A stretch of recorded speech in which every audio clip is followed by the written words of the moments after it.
इसमें हम लोग आज के इस वीडियो में उपसर्ग और प्रत्यय करने जा रहे हैं। यहाँ आप उपसर्ग और प्रत्यय के बारे में कंप्लीट जानकारी, संपूर्ण जानकारी लेने वाले हैं कि उपसर्ग क्या होता है, किस प्रकार कहाँ कौन सा उपसर्ग लगाना है, कौन सा प्रत्यय यूज करना है और कैसे उससे शब्द बनते हैं। सब कुछ इस एक सिंगल वीडियो के अंदर आप जानने जा रहे हैं। चलिए बढ़ते हैं और जानते हैं उपसर्ग एवं प्रत्यय का।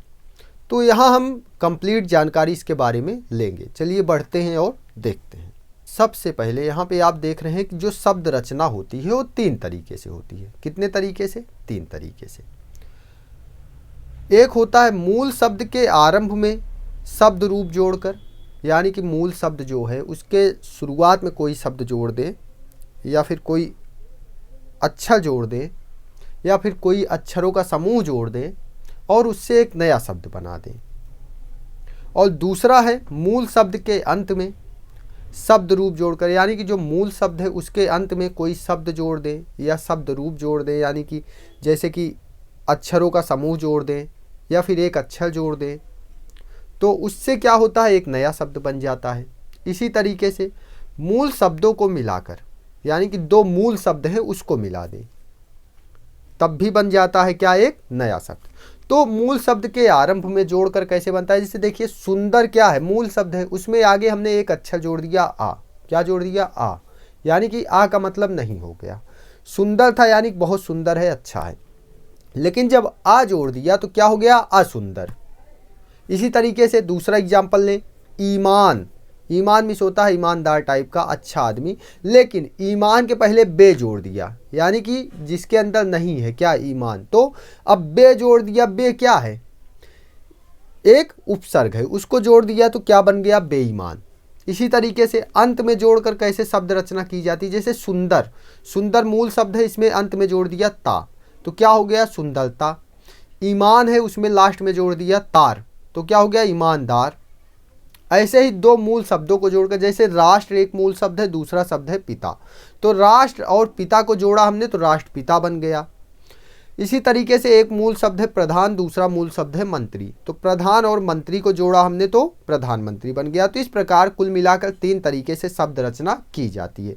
पहला तरीका जिसमें आरंभ में कोई शब्द जोड़ते हैं या शब्द रूप जोड़ते हैं उसको उपसर्ग कहते हैं, और दूसरा तरीका जिसमें आखिरी में कोई शब्द या शब्द रूप जोड़ते हैं या फिर कोई अक्षर जोड़ते हैं उसको प्रत्यय कहते हैं, और तीसरा जिसमें दो मूल शब्द होते हैं उसको समास कहते हैं। यानी कि तीन तरीके से शब्द रचना की जाती है, उपसर्ग द्वारा, प्रत्यय द्वारा और समास द्वारा।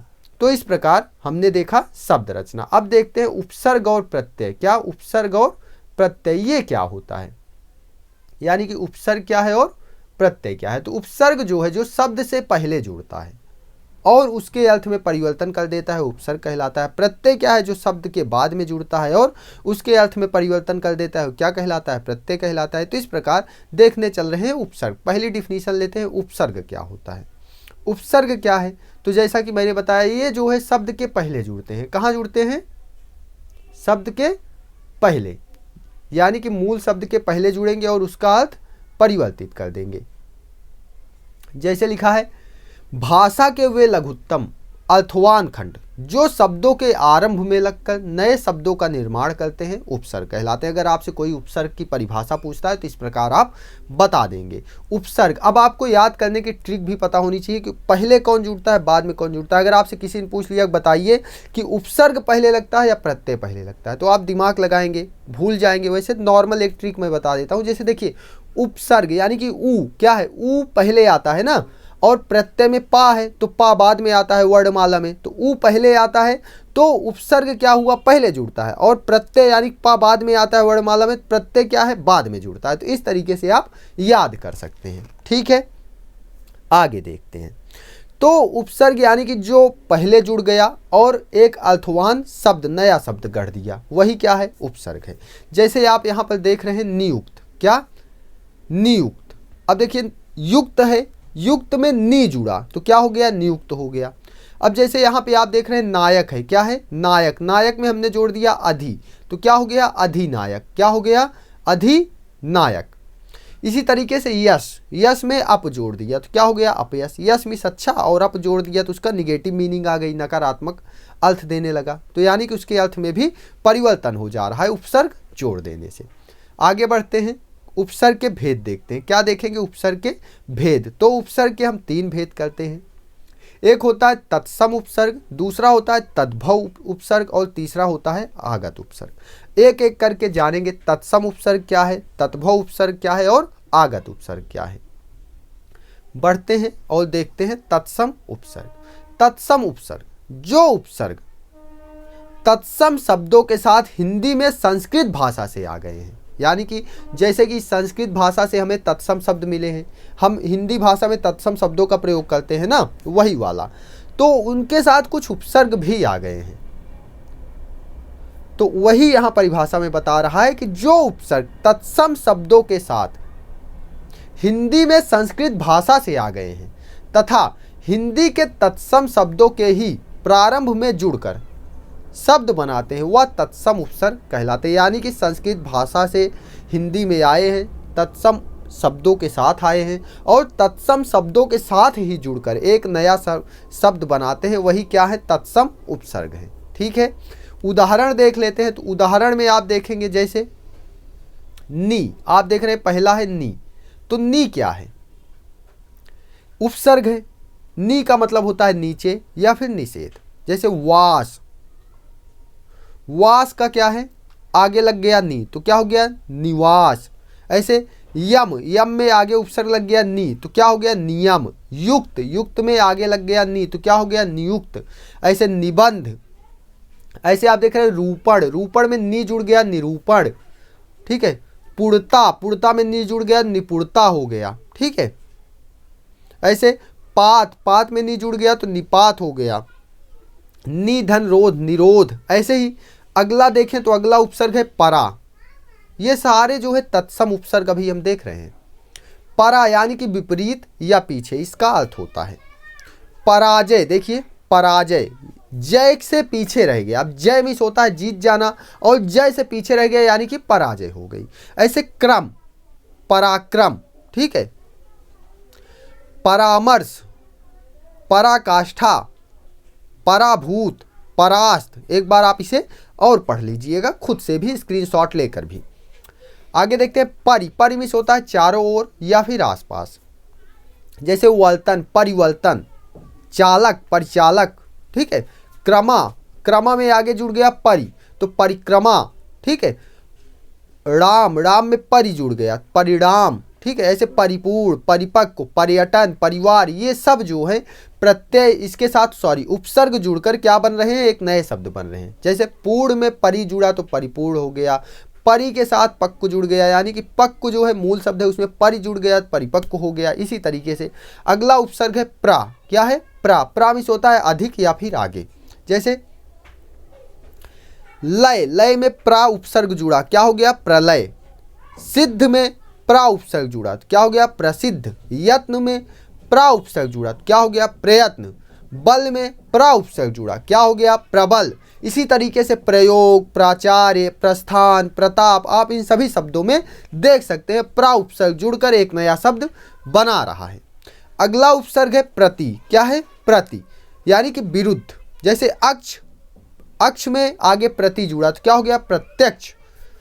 आगे वादी, वादी में आगे जुड़ गया प्रति, प्रति उपसर्ग जुड़ गया तो क्या हो गया? प्रतिवादी। ठीक है, ऐसे आपको शब्द दिया रहेगा प्रतिवादी, इसमें उपसर्ग बताओ तो आप फाइंड आउट करोगे प्रति, प्रति क्या है? उपसर्ग है। ठीक है, अब प्रत्यक्ष आपको शब्द दे दिया और पूछ लिया कि इसमें बताओ उपसर्ग क्या है, तो आप इसमें प्रतिधन अक्ष कर दोगे। क्या कर दोगे? प्रतिधन अक्ष कर दोगे तो क्या हो जाएगा? प्रत्यक्ष हो जाएगा। इसी प्रकार आप देखते हैं आगे तो यहाँ पे प्रतिरूप, प्रतिरोध, प्रतिदिन, प्रतिनिधि, तो इस तरीके से यहाँ पे बनेगा। आगे बढ़ते हैं तो वी से, देखिए वी उपसर्ग है ना, तो वी उपसर्ग में क्या है? देखिए विशिष्ट इसका अर्थ होता है, विगत, भिन्न इसका अर्थ होता है। ठीक है, जैसे शिष्ट, शिष्ट में वी जुड़ गया तो विशिष्ट। वाद में वी जुड़ गया पहले तो विवाद। ऐसे कार के पहले वी जुड़ गया तो विकार। योग के पहले वी जुड़ गया तो वियोग। नाश के पहले वी जुड़ गया तो विनाश। इसी तरीके से विपक्ष, विभाग, विशुद्ध, विरोध, विकल, ये सब जो है इसके आगे उपसर्ग जुड़ के नया शब्द बन रहा है। ठीक है, इसी तरीके से सम या फिर सा। जैसे सम, सम में सर्ग, यानी कि सर्ग के पहले सम जुड़ गया तो क्या हो गया संसर्ग। यम में सम जुड़ गया तो संयम। ठीक है, अब सम में यहाँ पे या के पहले जो है बिंदु आ रहा है। ये सब जो है अनुस्वार और अनुनासिक में हमने देखा था। अगर आपने वो वीडियो नहीं देखा जाकर देख लीजिए, आपका अनुनासिक और अनुस्वार भी क्लियर हो जाएगा उसी एक सिंगल वीडियो में। ठीक है, आगे देखते हैं। जैसे संबोधन, संपूर्ण, संलाप, संशय, संकल्प। अब आपको संशय दे दिया और पूछा उपसर्ग बताओ, तो आप इसमें कैसे बताएंगे? अगर आप नहीं पढ़े तो आप सन लिख देंगे, लेकिन वो गलत हो जाएगा। तो क्या है इसमें उपसर्ग? सम उपसर्ग है। क्या है? सम उपसर्ग है। ठीक है, ऐसे अगला देखिए, सु। सु मिस होता है अच्छा। सु मिस क्या होता है? अच्छा। जैसे सु उपसर्ग जुड़ा रक्षा के साथ, क्या हो गया? सुरक्षा। सु उपसर्ग जुड़ा यश के साथ, क्या हो गया? सुयश। सु उपसर्ग जुड़ा गम के साथ, क्या हो गया? सुगम। ठीक है, देख पा रहे हैं आप कहाँ पे हैं हम लोग? इसे आप इन शब्दों में देख रहे हैं कि किस प्रकार सु उपसर्ग जुड़कर एक नया शब्द बना रहा है। जैसे बुद्धि में सु उपसर्ग जुड़ा तो क्या हो गया? सुबुद्धि। कर्म में सु उपसर्ग जुड़ा सुकर्म। ठीक है, योग के पहले सु जुड़ा तो सुयोग। पुत्र के पहले सु जुड़ा तो सुपुत्र। अब उपसर्ग में अगला प्रकार जो है वो है तद्भव उपसर्ग, यानी कि जिन उपसर्गों का विकास संस्कृत के तत्सम उपसर्गों या समासों के पूर्व पदों से हुआ है वे क्या कहलाते हैं? तद्भव उपसर्ग कहलाते हैं। यानी कि संस्कृत के उपसर्गों से इनका विकास हुआ है। जैसे संस्कृत के तत्सम शब्दों से हम तद्भव शब्द बनाए हैं हिंदी में लाकर, उसी तरीके से संस्कृत के जो उपसर्ग हैं, तत्सम उपसर्ग हैं, उनका हम यहाँ पे लाकर तद्भव उपसर्ग बना देते हैं। तो इसी तरीके से तद्भव उपसर्ग होता है। इसके उदाहरण लेते हैं। जैसे आप यहाँ पे देखते हैं अन, यानी कि अभाव या फिर निषेध। जैसे बन में अन लग गया तो अनबन। अनजान, ठीक है, अनहोनी, अनबोल, अनदेखा, अनपढ़। उनमिस एक कदम, जैसे एक कम। ठीक है, उनमिस एक कम। जैसे 40 है, 40 में उन लगा दो तो 39, यानी कि एक कम। 60 में उन लगा दो तो 59, यानी कि 60 में उन लगा दो तो 60 से एक कम 59। ठीक है, इसी तरीके से 29, 49। ठीक है, औ जो है संस्कृत के औ उपसर्ग से विकसित है, यानी कि इसका मतलब होता है रहित। गुण, अवगुण, अवघट, अवतार। का या फिर कु, यानी कि बुरा। जैसे कपूत, कुचाल, कुसंग। यहाँ पे का या फिर कु उपसर्ग लग रहा है। अब आगे आप देखते हैं चौ उपसर्ग, जैसे चौतरफा, चौपाया, चौपाई। ठीक है, आगे देखते हैं चौगुना, चौराहा, चौमासा। ठीक है, तो इसी तरीके से यहाँ पर उपसर्ग जुड़ रहा है और एक नया शब्द बना रहा है। अब आगे देखते हैं दू यानी कि निषेध। इसका अर्थ क्या देता है? कुछ निषेध टाइप में इसका अर्थ आता है। जैसे बला, दुबला, यानी कि मंजिला। अब देखो मंजिला के पहले दू लग गया, दू मंजिला। ठीक है, दुगुना, दुभाषिया, नी। अब नी उपसर्ग जो है संस्कृत के निर से बना है। तो देखिए निहत्था, निकम्मा, निठल्ला, निपूता। तो इस तरीके से इसका प्रयोग हो रहा है उपसर्ग के रूप में नी का प्रयोग। आगे देखते हैं पर से परदादा, परनाना, परपोता, परदादी। ठीक है, इसी तरीके से आगे बढ़ते हैं। तो आगे देखते हैं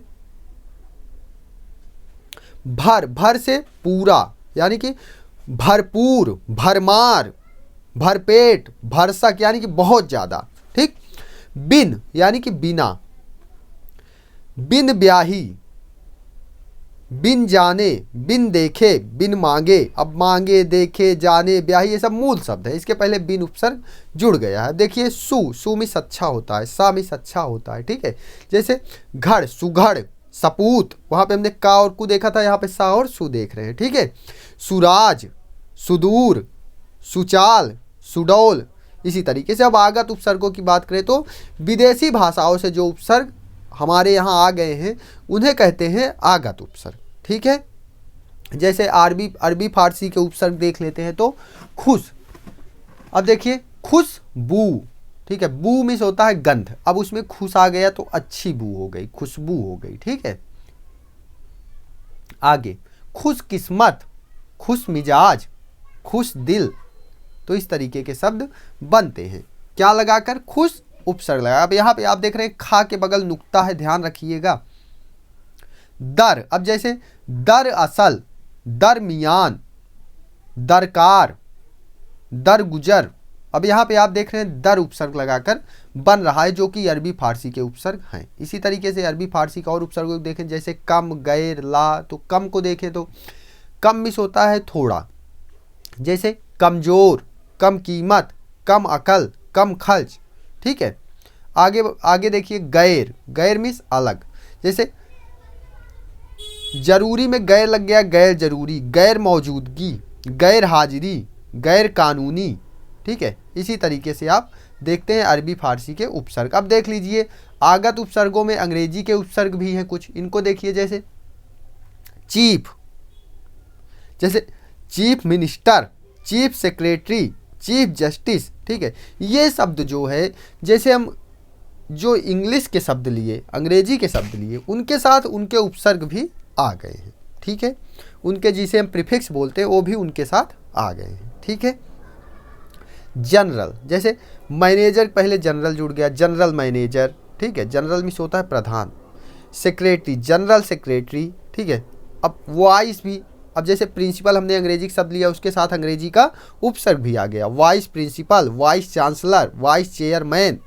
डिप्टी, अब देखिए deputy collector, deputy commissioner, deputy inspector, इसी तरीके से, ठीक है। सब, सब यानी कि नीचे, ठीक है, अधीन, जैसे इंस्पेक्टर, इंस्पेक्टर के आगे लगा दो सब, तो सब इंस्पेक्टर यानी कि इंस्पेक्टर के नीचे काम करने वाला, sub inspector.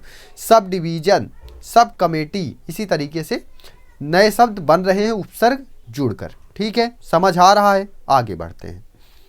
Assistant, assistant miss होता है सहायक, ठीक है। जैसे assistant clerk, assistant engineer, assistant professor, ठीक है। इसी तरीके से असिस्टेंट उपसर्ग लगाकर नए जो है शब्द गढ़े जा रहे हैं।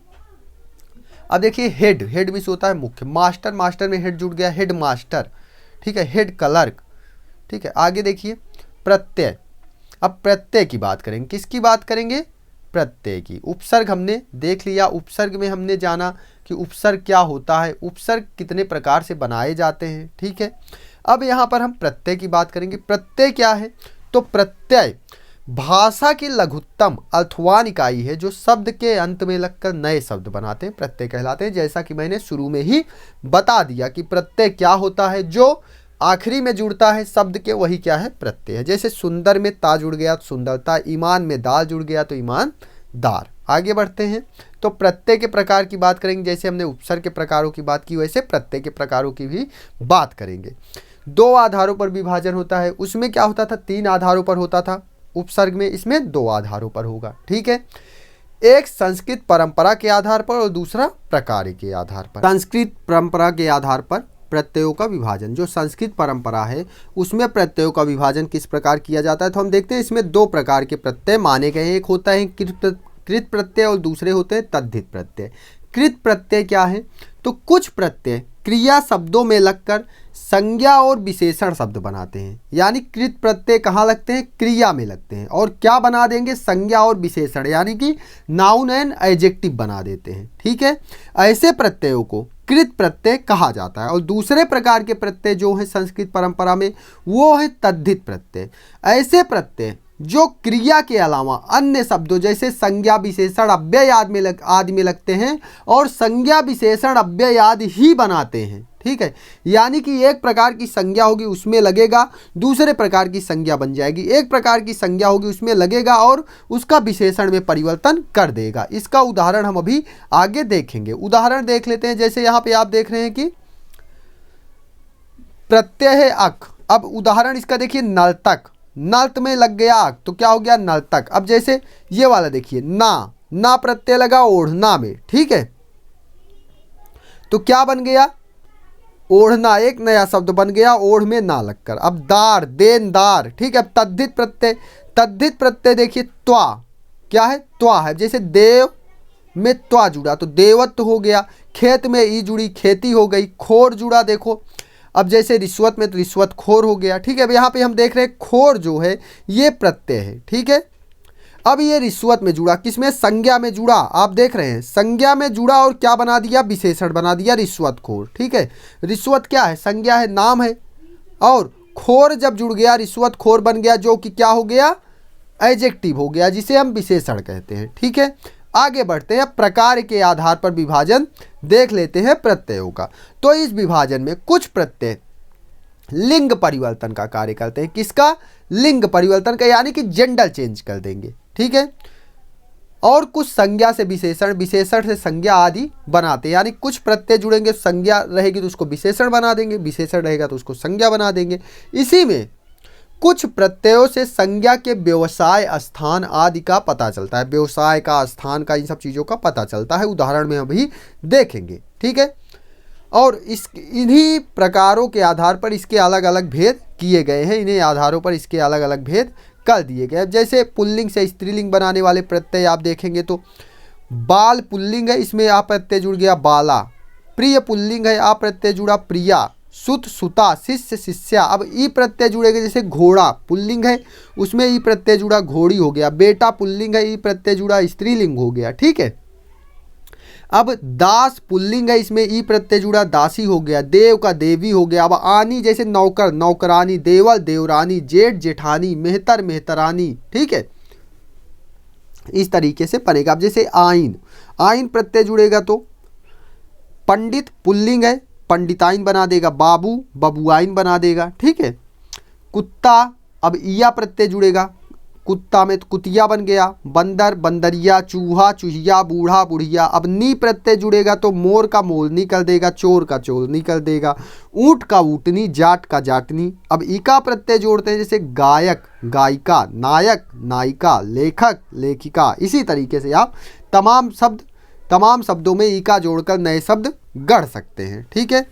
अब स्त्रीलिंग से पुल्लिंग बनाने वाले, जैसे आ जोड़ देंगे, आ प्रत्यय तो पुल्लिंग बना देगा, जैसे भैंस स्त्रीलिंग है उसमें आ जोड़ दिया, भैंसा हो गया। मौसी स्त्रीलिंग है, उसमें क्या लगा दिया हमने, आ प्रत्यय लगा दिया, ठीक है। तो क्या बन गया, मौसा बन गया, जो कि पुल्लिंग हो गया, ठीक है। अब संज्ञा से विशेषण बनाने वाले प्रत्ययों को देखें तो इसमें देखिए आप ई प्रत्यय जुड़ेगा, तो जैसे बसंत बसंती, धन धनी, लोभ लोभी, बैगन बैगनी। अब वान प्रत्यय जुड़ेगा तो गुड़ का गुणवान कर देगा, ठीक है।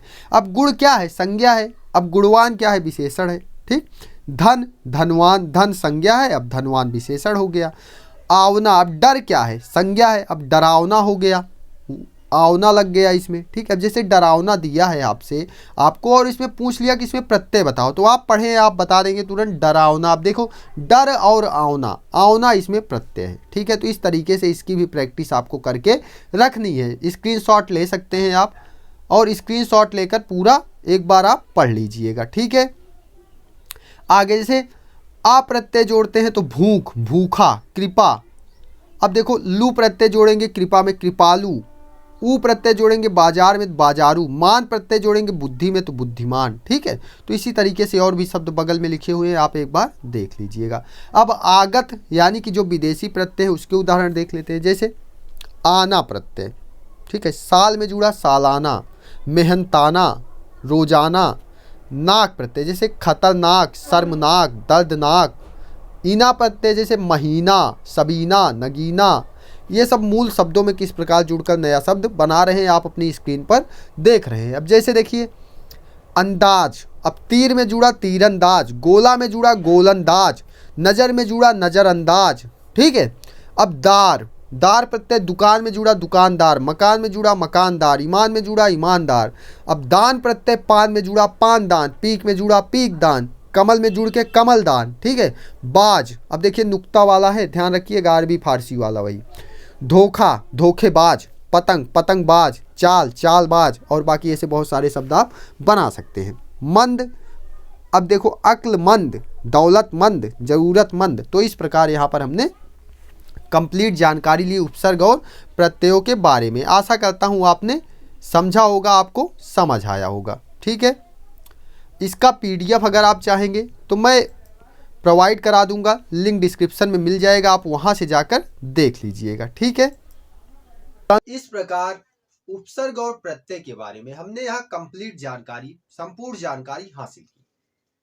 आशा करता हूँ इससे आपको मदद मिलेगी, आपकी परीक्षा में यहाँ से सवाल बनेंगे और आप उसका उत्तर देने में सक्षम होंगे। हिंदी व्याकरण की ये सीरीज चल रही है, पिछले कुछ वीडियोस रिलीज हो चुके हैं और आगे भी ये सीरीज कंटिन्यू चलने वाली है। बने रहिए साथ में, देखते रहिए, पढ़ते रहिए। मिलते हैं अगले वीडियो में। धन्यवाद।